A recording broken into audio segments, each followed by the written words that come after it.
Hello and welcome to How Hollywood Works. I'm your host, Molly Hersh, and today we are very lucky to be joined by TV director and a little bit of writing, David Jackson. Thank you for coming. Absolutely. Very Thanks for happy to having me, have Molly. you. Appreciate of course. Yes, I'm so happy you're here. So let's talk about directing a little bit. What is it that your job entails? Really? Well, I think directing in general, the most important thing is to set the tone of the story, to be true to the tone of the story, whatever the story is, whether it's a vampire show or a police procedural or a mystery or a comedy, whatever. The director's most important job is to make sure that every day everything is fitting the tone that is the right tone to tell that story the best way. You're sort of the policeman of that, because during the shooting, you know, everybody's mood can change. It's after lunch and people are tired and they slow down and the director has to go, So it's your job to keep everyone let's keep it motivated. Yeah, let me keep reminding you in a subtle way the story we're telling. Very cool. And what would you say is the most satisfying of your job and also the most challenging? Well, primarily I work in television and the schedules are fairly demanding. So there's a certain satisfaction of simply doing the work every day that you feel like you covered it correctly, you got good performances, and everyone leaves happy and satisfied. There's just that general feeling that you ran the show for the day and then for the whole entirety of it in a way that was respectful to everybody and at the same time maximize the storytelling to make it the most exciting show you can make. Very cool. And difficult? What's the most challenging thing you've had to face while directing? I would say the most challenging thing was filming a TV movie during the war in Croatia. Wow. It was dangerous. Yeah, I'm sure. And it was every day things changed because the war was literally raging nearby and we'd have to adjust to stay out of danger. And why were you filming there? When we started the project, it was a project that came from a producer in London, and the story happened in Europe. It was set in Europe, and it's actually from a novel, and I adapted the novel into the screenplay. When we started the project, there was no war, and he had worked out the business arrangement to film primarily there with the investors. The war began, and we had to stop our pre-production and wait. And then after 6 months, it seemed safe enough to go and try to make the picture, which we did. It was crazy. with Pierce Brosnan and Patrick Stewart. Oh, cool. And Christopher Lee. And it was an action movie, and there was a lot of cooperation, actually, ironically, from the Croatian military. Wow. Yeah. That's coincidental. Yes. Yeah. And it worked out perfectly, the TV movie. It came together. Yeah, it did well, and we even made a sequel later, and there was no war. Well, there you go. Yeah.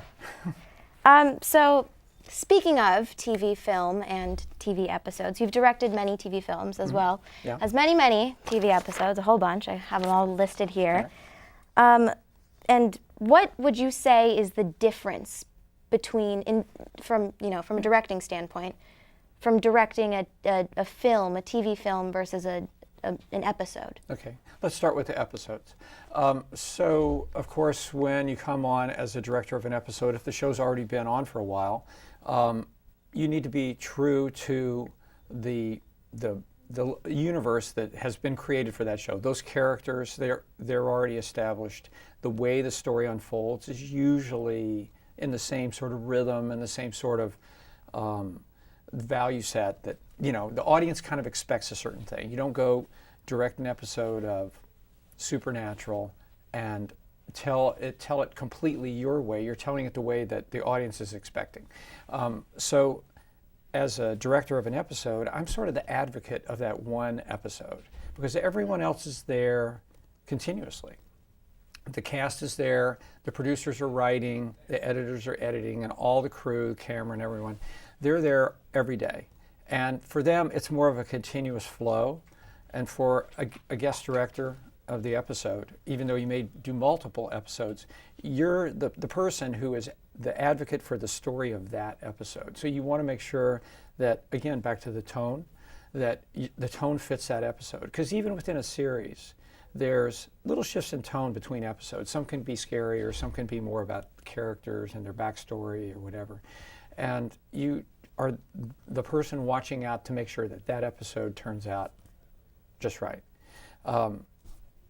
That being said, you have to figure out, oh, this cameraman likes to work this way, and these actors require this sort of comment. And you're also, of course, trying to protect the actors, so they're going to give the best performance, and they need to trust you.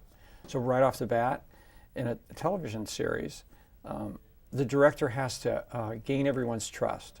So you gain it in pre-production by being prepared and going to meetings and getting your act together before you start shooting. But when you show up on the set, you have to be incredibly confident, even if you're not quite. You have to act confident and act with confidence, and be sure that you're giving direction that's clear and understandable, and everyone gets it. Nice. And then that in contrast to directing a TV film. Yeah. A TV film is much more the director's in charge. Yeah, you can kind of bring your own tone, where, like, as opposed to having to stick with a certain type of tone. Absolutely. Because on a TV movie, often I'm the one, at least part of the team, that's deciding who's hired for every job. So I usually choose the assistant director, the director of photography, sometimes the production designer, the editor. So all the key personnel are people that either I know or I've chosen. So it's much more of a team effort. And I'm usually there many months before we start filming. And then during the filming, it feels like we're all going through the process together. We all started on the same day, and we're all going to finish filming on the same day. The next day after I say wrap, they're not going to start with another director. And so there's this sense of this journey we're taking together.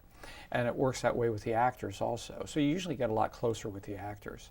And then in post-production, I will follow it through to the very end. And in episodic television, you do your cut as a director's cut, and then even though the union contract says I can be there for everything else, in an episode, generally they prefer that the director not be there.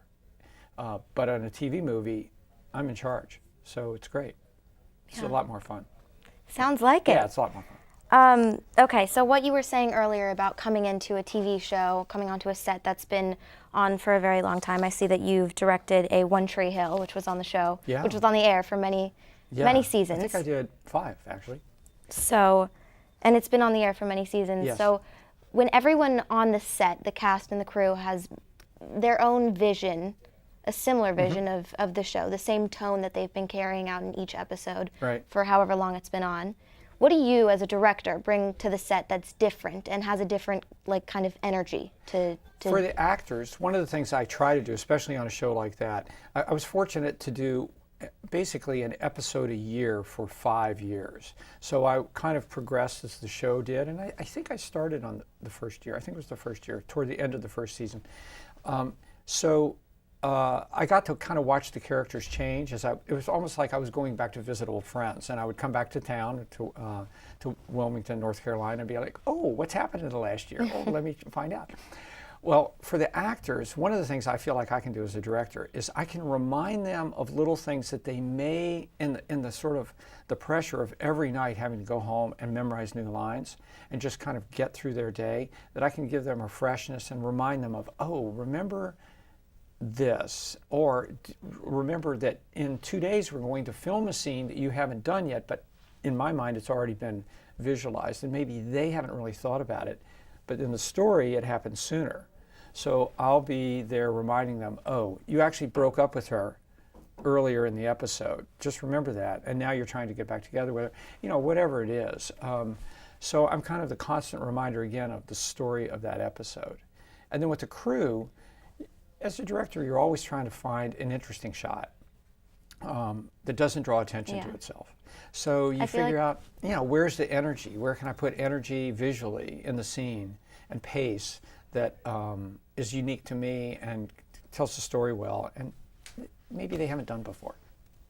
Yeah, very cool. I feel like I notice that most when there's a different kind of shot in one episode of a show than there is in another, to change the tone, because sometimes it can make it a little more creepy, or whatever they're trying to convey in that scene. Yeah. Because I notice that. It's good. Yeah. Yeah, like in Vampire Diaries, there's definitely a way they shoot the show. And so you have to say, okay, they shoot the show this way, but within that set of rules, visual rules, what can I do to bend those rules to make it exciting? That's very cool. Yeah.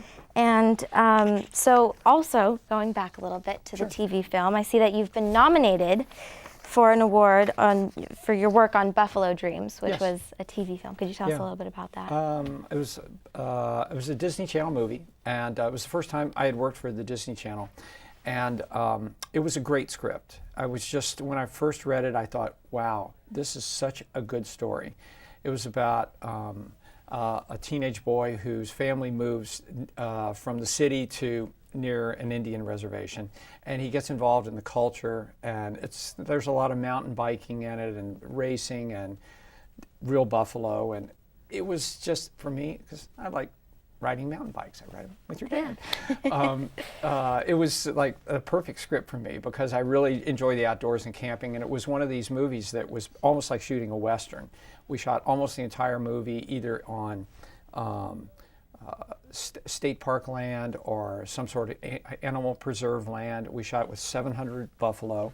Wow. And we needed to herd them, and we herded them with ATVs and motorcycles and horses, and we needed to get the kids near the buffalo but keep it safe.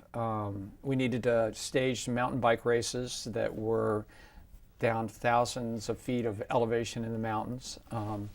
It was great. It was really, really hard. Every day I would come home and I'd be exhausted, but it was exciting. It was like going to summer camp. And I'm sure finding a piece of work that you really do have a connection with can really make a difference, as opposed to something that maybe you're not so, emotionally connected to. It was definitely, it was a perfect blend of my interests, and also I had kids about the age of the characters, so that was great too.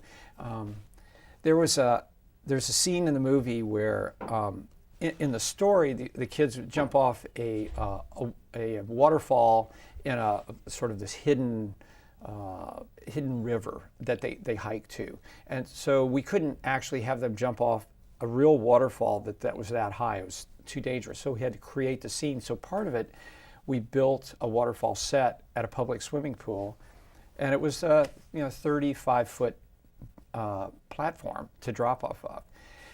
So I was worried that the kids weren't going to want to jump from that, because I had to have 5 kids jump. So we went ahead of time, and I, hoped to get them comfortable with this. This was days ahead of time before we started filming. And there were 3 kids that absolutely did not want to jump. I was like, okay, how can I get them to jump? I said, tell you what, if I jump, will you jump? Well, so I jumped, and then they had to follow me. Yeah. So it worked out. But, that's what you do for your actors. That's cool. So you really do put a lot of yourself into your work. Yeah, I love to. That's good. And also, so how long have you been in the business? I've been in the business really since I was in college. I got a part-time job at a TV station. I grew up in Kentucky, and I worked at the NBC affiliate in Louisville, Kentucky. As a part-time job in the summer, I was in the news, and I did the same kind of work that the rest of this crew is doing here. And then I went to film school, and then I've been out working for about 35 years. 35 years. And now has the way that you direct an episode, or just episodic television in general, changed since then? Yeah, that's a great question. Yes, it has. The expectation that the audience brings to television now is so much higher. The TVs are bigger, high def. We understand stories. Everyone hears and sees so many more stories now. And you watch short videos on YouTube or Vimeo, you're kind of constantly seeing visual stories, whether they're a minute, 2 minutes, whatever, or an hour, or a feature. So the audience comes with an expectation now that it needs to look good, and it needs to have a lot of pace on it. And if you watch a show that was made 30 years ago, the pace of the storytelling and the shots they seem slow. They seem like, why are we taking so long to see this thing happen? Because now everyone kind of gets the intention. So you have probably twice as much story in the same 1 hour show, and you have probably 2 or 3 times as many shots in the same 7 or 8 days to film it. So there's a huge expectation of something looking and feeling better. So the audience does play a major part in the final product of a TV show. Yeah, I mean, you also have to shoot for the audience that you know is going to be watching. You know, if you watch a show, I'm going to generalize. If you watch a show that's on at 10 o'clock at night on CBS, that show is going to be paced a little slower and a little more casually than something even on MTV or FX or another cable channel. Yeah. The audience is different. So it really is viewer-based, totally. To some degree, yeah. I mean, you still have to be true to whatever the story is you're telling. Yeah. But then again, the story itself is focused on a certain demographic of people. Like if you're watching, you know, an older TV show versus... What's the show you like? I like, I don't know, the New Girl. New Girl, okay, all right. So, yeah, I mean, the network knows, the general audience, the people that watch New Girl. Would they like that audience to be bigger? Of course. They always want it to be bigger than it is, but they do know that there's a certain audience that really likes New Girl, and you want to be sure that the story will resonate with that audience first. Okay. And do you have any advice for kids who are hoping to aspire to be in your shoes one day and direct and write? Yeah. Well, everyone will say this, but you need to be patient, and you need to sort of follow any opportunity, even if it doesn't seem like a very good one to start. I mean, right out of school, out of film school from USC, I thought, oh, I'm going to get a directing job. But no, I got a job building sets. I got a job picking up writers' kids from school and picking up their laundry and getting lunches and doing all the PA kind of work that people do, and giving tours at NBC and, you know, all these sort of jobs that you go, wait a minute, I graduated from film school. I'm supposed to have a good job. But you just take every job because you meet people, and some of those people that I met 35 years ago are still people that I see in the business, and you never know where something's going to lead. So any opportunity, take it. And always try, if you can, especially now because it's so much easier to make a short film. If you really want to be a director, you need to make little films. You need to figure out some story you can tell really well. It doesn't need to be big. It just needs to be told well with really good performances. Or if maybe you're interested in being a cameraman or an editor, you want to be sure that what you do in that is really good with no excuses. Okay, that's good advice. Sure. Well, thank you so much for coming today. It's been my pleasure. A pleasure to have you here. And thank you guys for watching, and that's how Hollywood works. See you next time. Thanks, Melanie. Yeah, thank you. That was awesome.